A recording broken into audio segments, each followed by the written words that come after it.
कुछ लोग आए थे हमसे मिलने, उन्हें पता नहीं था कि विवाद हो रहा है। उन्होंने भीड़ देखी, घर आने की कोशिश की तो पुलिस ने गोली से मार डाला। 20 करोड़ से ज्यादा अल्पसंख्यकों के, विशेषकर मुसलमानों को दूसरे दर्जे का नागरिक बनाने का प्रयास चल रहा है। उनके पूजा स्थलों पर कब्जा प्रशासन की मदद से किए जा रहे हैं।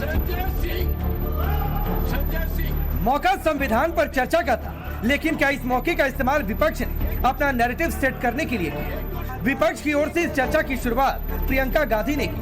नजरें थी कि पहली बार सांसद बनी प्रियंका पहली बार संसद में अपनी बात कैसे रखती।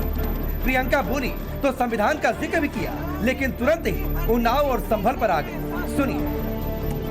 उन्नाव में मैं एक रेप पीड़िता के घर गई, उसे जलाकर मार डाला था। वो शायद 20-21 साल की होगी। हम सबके बच्चे हैं।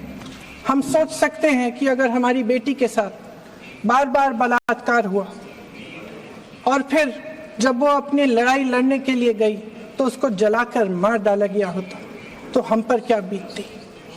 मैं उस बच्ची के पिता से मिली।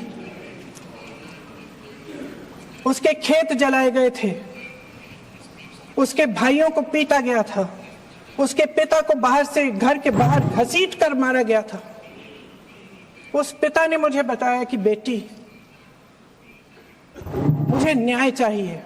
उसके पिता ने मुझे कहा कि मैंने उससे कहा, बेटी अकेले मत जाओ, छोड़ दो ये लड़ाई। लेकिन उसकी बेटी ने उसको जवाब दिया कि नहीं पिताजी, मैं अकेली जाऊंगी, मैं लड़ूंगी, ये मेरी लड़ाई है, मैं इसको लड़ूंगी।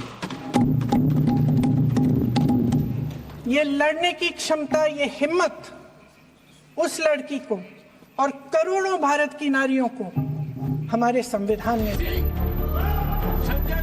मौका संविधान पर चर्चा का था, लेकिन क्या इस मौके का इस्तेमाल विपक्ष ने अपना नैरेटिव सेट करने के लिए किया? विपक्ष की ओर से इस चर्चा की शुरुआत प्रियंका गांधी ने की। नजरें थी कि पहली बार सांसद बनी प्रियंका पहली बार संसद में अपनी बात कैसे रखती।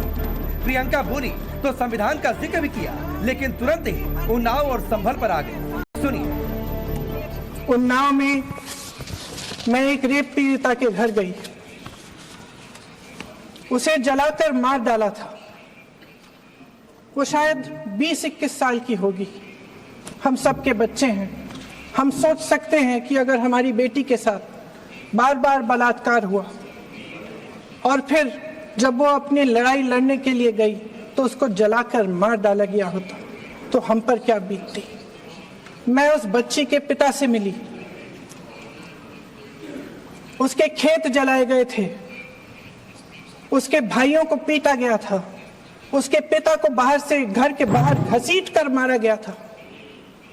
उस पिता ने मुझे बताया कि बेटी, मुझे न्याय चाहिए। उसके पिता ने मुझे कहा कि मैंने उससे कहा, बेटी अकेले मत जाओ, छोड़ दो ये लड़ाई। लेकिन उसकी बेटी ने उसको जवाब दिया कि नहीं पिताजी, मैं अकेली जाऊंगी, मैं लड़ूंगी, ये मेरी लड़ाई है, मैं इसको लड़ूंगी।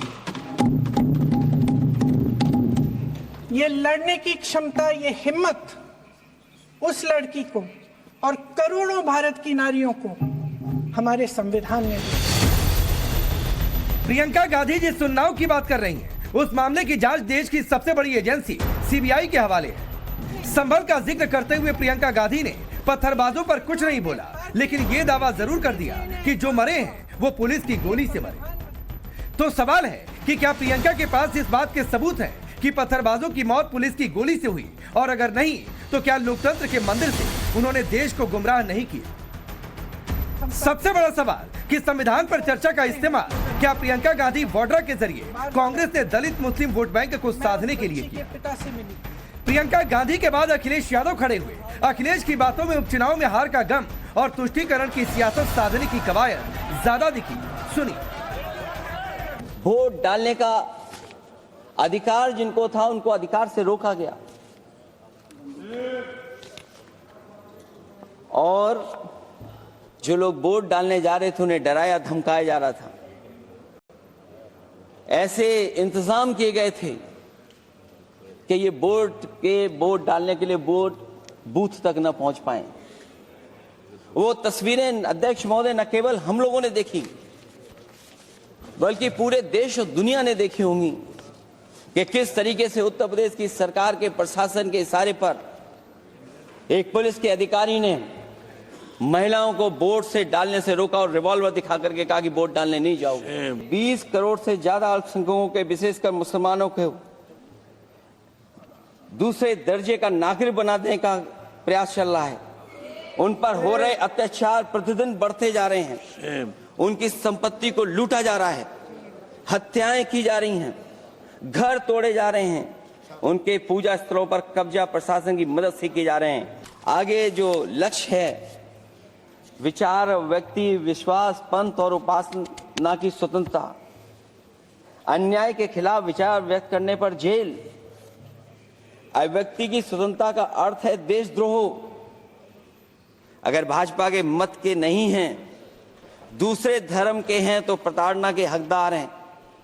और अब तो उपासना करने पर भी दिक्कत है, क्योंकि हर मस्जिद के नीचे मंदिर खोजने वाले तत्व इस देश को शांति से रखना ही नहीं चाहते हैं। किसी भी व्यक्ति को उसके जीवन और दैहिक स्वतंत्रता से कानून सम्मत प्रक्रिया के बगैर वंचित नहीं किया जा सकता।